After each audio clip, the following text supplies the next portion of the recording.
In this video, we take a look at how a chemical reaction can be classified as either being spontaneous, non-spontaneous, or at equilibrium. We're going to say that spontaneous reactions are natural reactions that can occur without the need of outside energy being invested. For example, you take an ice cube, you put it outside in the hot summer sun, and it melts. That's a natural process.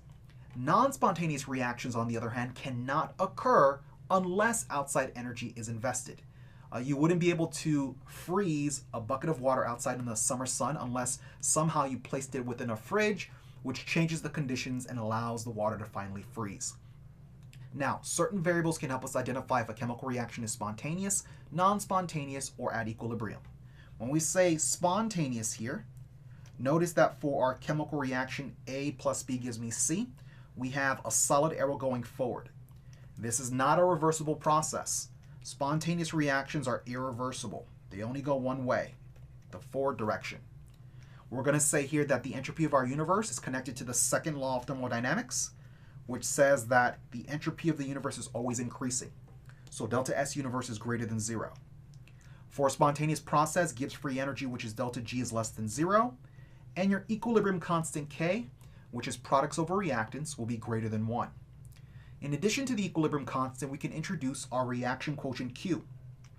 Remember, anytime you have Q, you have to compare it to K to determine which way our reaction is favored. Here, since Q is less than K, our reaction would have to shift in the forward direction to get to K, which explains why in our chemical reaction itself, the forward direction is favored. Finally, if we're talking about Gibbs free energy, we can relate it to an energy diagram. In this energy diagram, your y-axis is delta G, your Gibbs free energy, and x is just a progression of your chemical reaction over time. In this graph, your reactants are higher up, so they have more energy. More energy is a bad thing, it just means you're more unstable. Products have lower energy, which is a good thing. Now, delta G is just the difference between them. It's products minus reactants.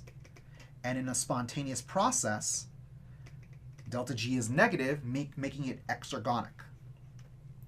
If you know spontaneous processes, then you know non-spontaneous because almost everything is the opposite. Here for a non-spontaneous process, we still have A plus B gives me C, but now our reaction is reversible. That's because when we say non-spontaneous, that means you're non-spontaneous in the forward direction. So in the forward direction, you're non-spontaneous. But then in the reverse direction, you'd become spontaneous. Here, delta G of the universe, delta S of the universe would be less than 0. Gibbs free energy would be greater than 0. Your equilibrium constant K would be less than 1. Q would be greater than K. So in our number line, we'd have to shift this way to get to K, which explains why in a non-spontaneous process, the reverse direction is more favored because that direction makes us spontaneous. You always want to head to the direction that makes you spontaneous.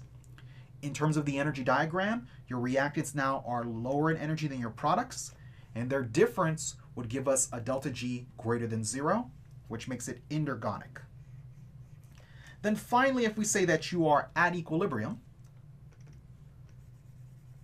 if you're at equilibrium, that means both the forward and the reverse direction are favored because the rates of the forward and the reverse direction are the same.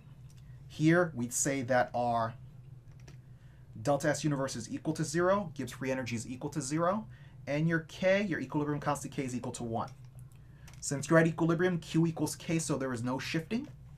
And in terms of your energy diagram, both your reactants and products would be equal in terms of their energy. So delta G, products minus reactants, would give us 0. So just remember the differences between spontaneous, non-spontaneous, and at equilibrium, and the different variables that are involved when describing each one of these situations.